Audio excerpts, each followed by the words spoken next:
Nah, Bapak Ibu Saudara yang dikasihi oleh Tuhan, Paulus pernah berkata begini di dalam 1 Korintus 10, kalau kita baca beberapa ayat di situ tentang apa yang terjadi kepada bangsa Israel, bahwa apa yang terjadi dalam kehidupan bangsa Israel itu adalah contoh dan peringatan bagi kita yang hidup di zaman akhir ini, supaya kita tidak mengingini apa yang dilakukan oleh bangsa Israel, supaya kita tidak mengikuti apa yang dilakukan oleh bangsa Israel, sehingga akhirnya kita bisa mengerti bahwa kehidupan bangsa Israel itu adalah sebuah pelajaran rohani yang sangat berharga bagi kita semua, bagi saya dan Bapak Ibu Saudara.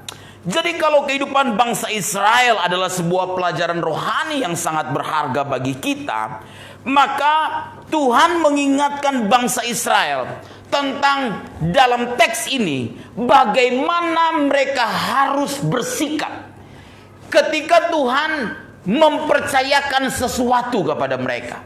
Bagaimana mereka harus bersikap ketika Tuhan memberkati hidup mereka. Ayat 10 dan ayat 11 mengatakan demikian.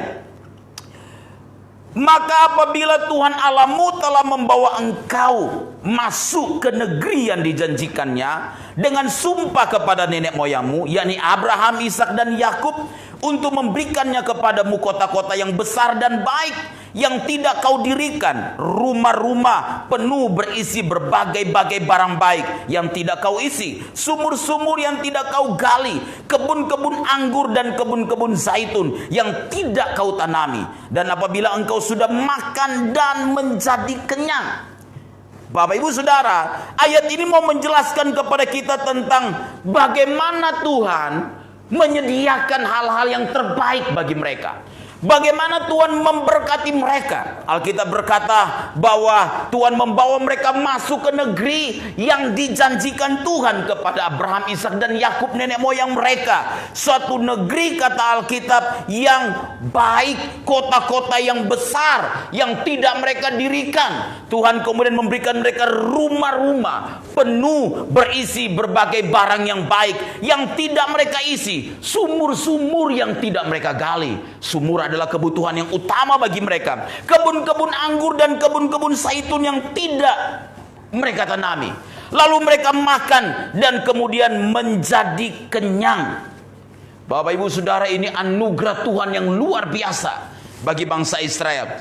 Saudara, kita itu tidak bisa membalas kebaikan Tuhan dalam hidup kita. Tak ada yang bisa kita lakukan dalam hidup ini untuk mengungkapkan kepada Tuhan, aku akan membalas kebaikan Tuhan. Kita tidak bisa membalas kebaikan Tuhan. Tuhan memberikan kita free oksigen. Kita ini sesungguhnya tidak bisa membalas kebaikan Tuhan dengan cara apapun, dengan cara bagaimanapun. Jadi jangan pernah berkata, Tuhan, aku akan balas kebaikanmu.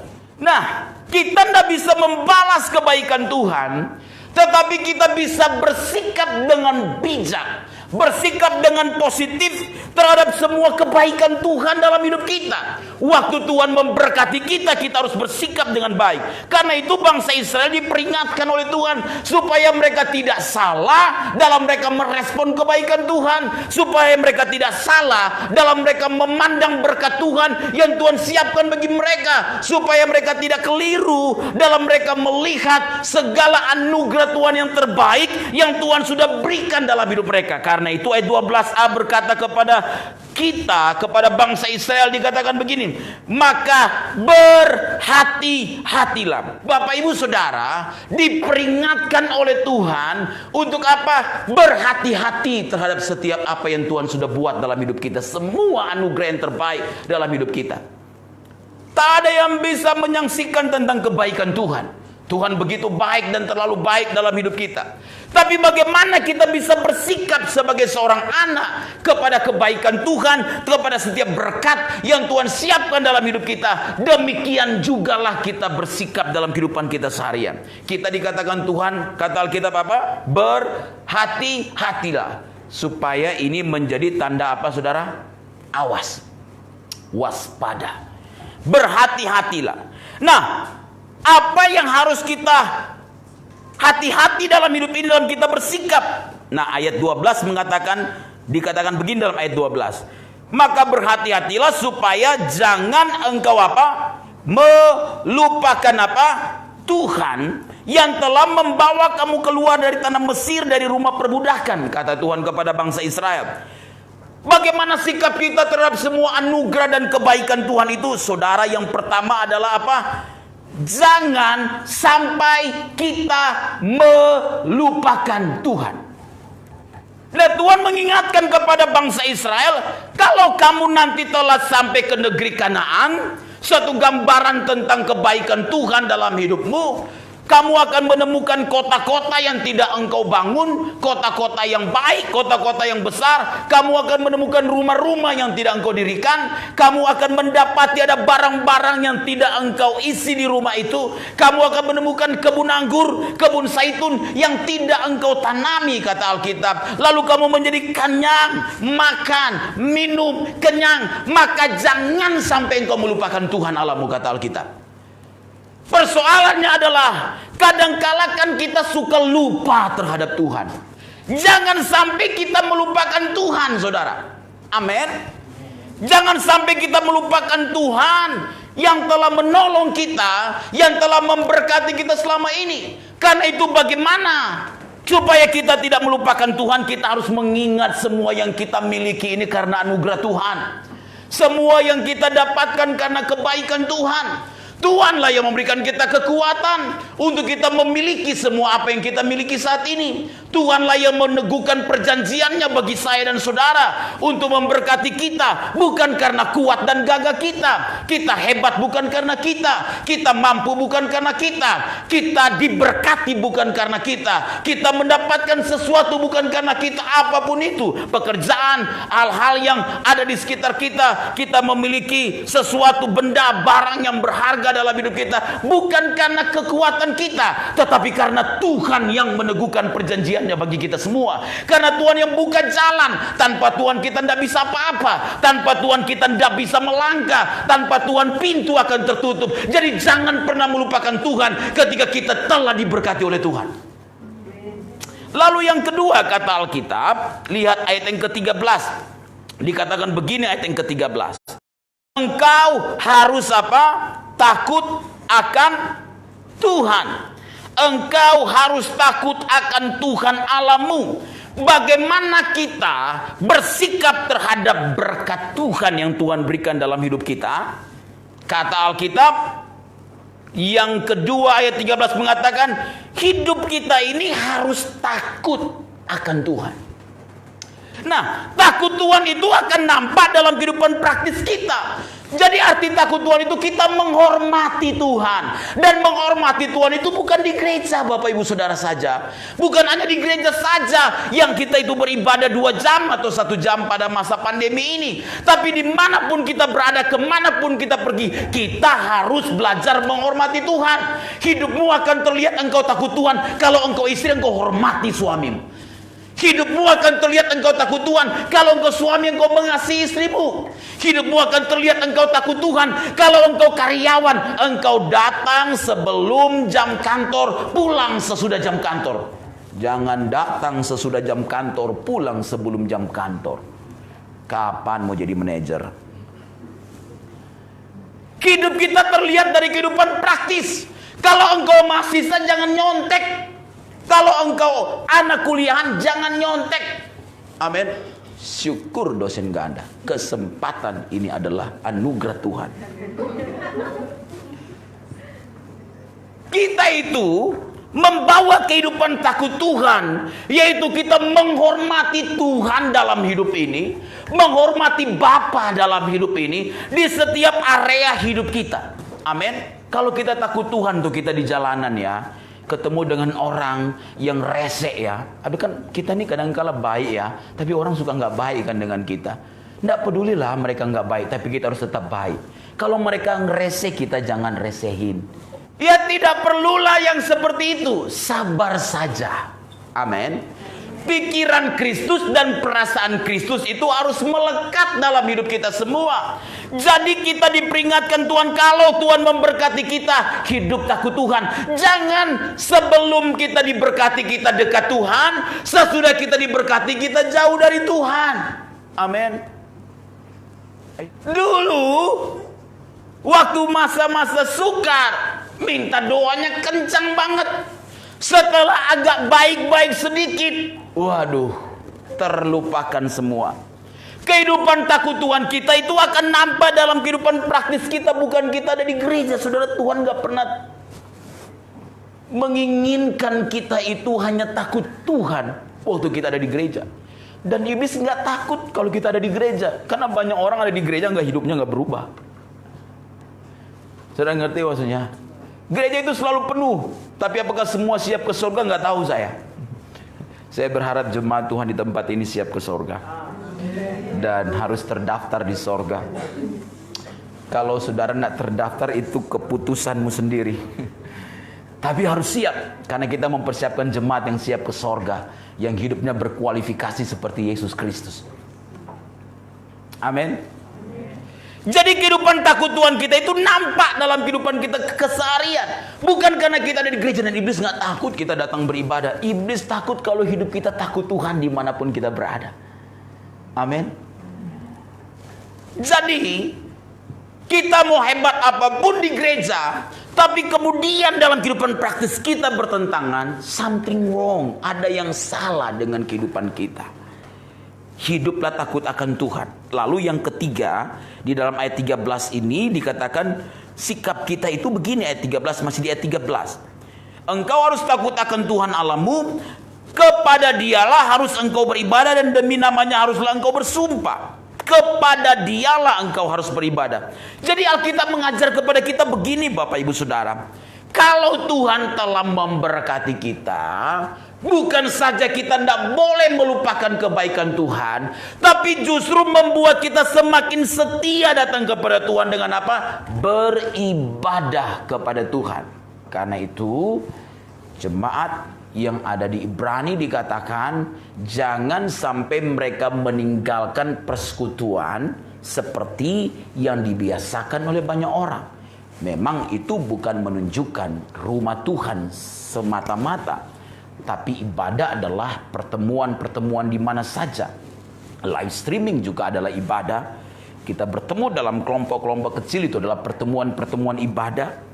Tapi kita diajar oleh Tuhan adalah supaya kita memberi waktu kita untuk Tuhan dalam persekutuan, dalam ibadah. Tuhan udah beri kita 6 hari loh Bapak Ibu Saudara. Senin sampai Sabtu kita bisa bekerja, memaksimalkan semua potensi yang Tuhan beri bagi kita. Masa hari Minggu 2 jam aja kita tidak bisa beri waktu kita untuk Tuhan. Kita harus memutuskan untuk datang kepada Tuhan dengan sungguh-sungguh. Amin. Kita harus memutuskan untuk bisa menyenangkan hati Tuhan dalam hidup kita semua. Lalu perhatikan ayat yang ke-14. Alkitab berkata kepada kita begini. Janganlah kamu mengikuti Allah lain dari antara Allah apa? Bangsa-bangsa sekelilingmu. Nah, yang berikutnya Alkitab berkata kepada kita, sikap kita ketika Tuhan memberkati kita, ketika Tuhan melimpahkan anugerahnya dalam hidup kita adalah jangan sampai kemudian ada berhala dalam hidup kita. Nah, tapi berhala bukan persoalan patung. Hidup kita bisa jadi berhala. Anak-anak kita bisa jadi berhala. Orang-orang yang kita kasih bisa jadi berhala. Apa yang kita miliki bisa jadi berhala. Gadget kita bisa jadi berhala. Handphone kita bisa jadi berhala. Rambut kita bisa jadi berhala. Kalau salah potong rambut, nggak bisa ke gereja. Kira-kira begitu. Itu bisa berhala. Ya. Kenapa nggak ke gereja, Bang? Pak, kenapa nggak ke gereja? Salah potong rambut, Pak Gembala. Hanya karena salah potong rambut nggak ke gereja. Kenapa nggak gereja? Tak ada baju gereja. Dulu dibedakan antara baju gereja dan baju yang lain. Tak boleh itu menjadi penghalang untuk kita datang pada Tuhan. Berhala adalah sesuatu yang melebihi Tuhan yang kita kasihi. Apapun yang kita kasihi melebihi kasih kita kepada Tuhan, itu berhala. apapun yang kita kasih melebihi kerinduan kita untuk berjumpa dengan Tuhan itu bisa jadi berhala. Pacarmu bisa jadi berhala bagimu hanya karena dia mengajak engkau ke mall, engkau tidak datang ke gereja. Berhala. Bisa jadi berhala pekerjaan, bahkan pelayanan kita bisa jadi berhala. Karena kita tidak boleh bersembunyi dalam pelayanan, lalu tugas-tugas utama kita tinggalkan dalam hidup ini. Itu sebuah kekeliruan. Karena kadangkala kita bersembunyi dalam pelayanan, tapi tanggung jawab kita misalnya di rumah kita tinggalkan. Tanggung jawab kita dalam pekerjaan kita meninggalkan. Kita tahu Tuhan mengerti dan memberikan semua yang terbaik dalam hidup kita sesuai porsi yang ada. Jangan sampai kemudian berkat itu menjadi berhala dalam hidup kita. Karena itu Tuhan berkata, berhati-hatilah.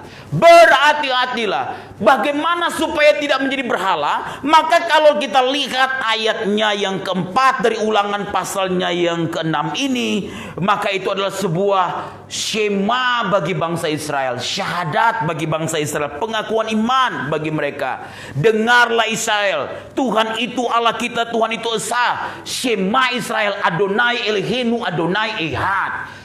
Itu sebuah confess, pengakuan iman yang kata Alkitab kemudian dikatakan, tuliskanlah itu, ajarkanlah itu berulang-ulang kepada anak-anakmu, bicarakanlah itu ketika engkau duduk di rumah, ketika engkau sedang dalam perjalanan, apabila engkau berbaring dan apabila engkau bangun. Kemudian itu harus diikatkan sebagai tanda. Tuliskan itu pada tiang pintu rumahmu dan pintu gerbangmu. Artinya ingat terhadap firman Tuhan yang disampaikan itu.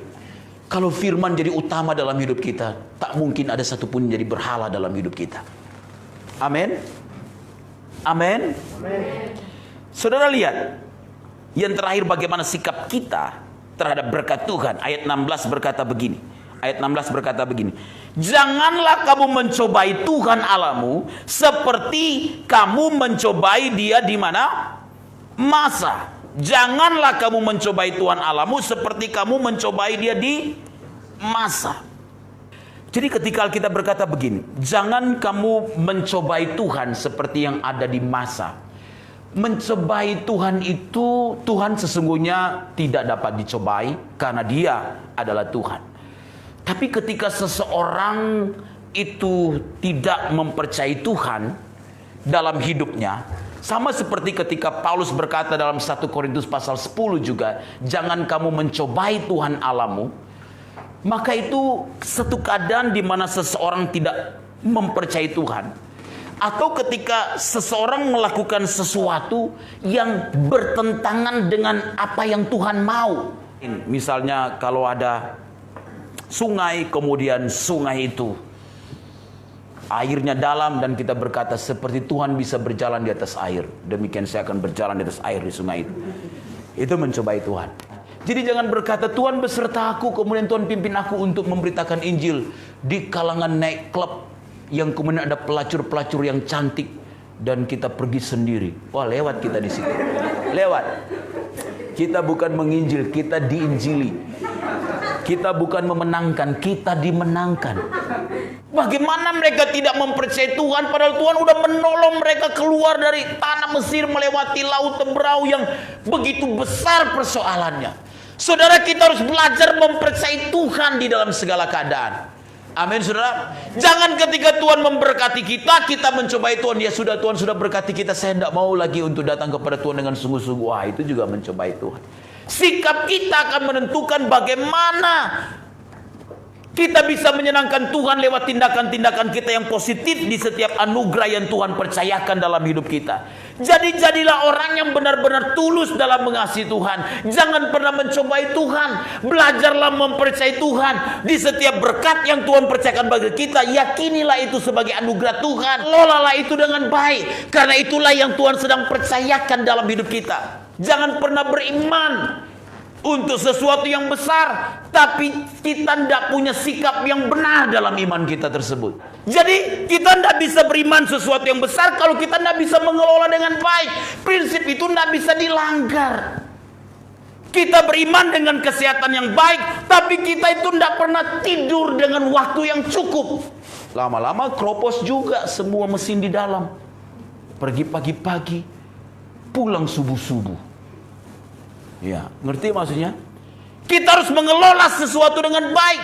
Karena kalau tidak, kita sedang mencobai Tuhan dengan kemampuan kita, dengan pernyataan kita yang sebenarnya tidak tepat dalam hidup ini. Jadi kasih Tuhanlah dengan benar. Lakukanlah tanggung jawab kita. Tetap percayalah kepada Tuhan. Supaya kedua hal ini akan berjalan dengan baik. Kalau engkau yang masih muda, engkau yang sudah berkeluarga, lalu kemudian Tuhan percayakan sesuatu, kelola dengan baik. Jangan pernah berkata beriman, lalu kita tidak mampu mengelola semuanya dengan baik. Karena Tuhan tidak pernah menentang firman-Nya. Ketika Tuhan mengajar bagaimana prinsip pengelolaan yang baik. Amin. Belajarlah percaya kepada Tuhan dengan sungguh-sungguh. Tapi jangan pernah mempertentangkan firman dengan cara hidup kita yang keliru dalam hidup ini.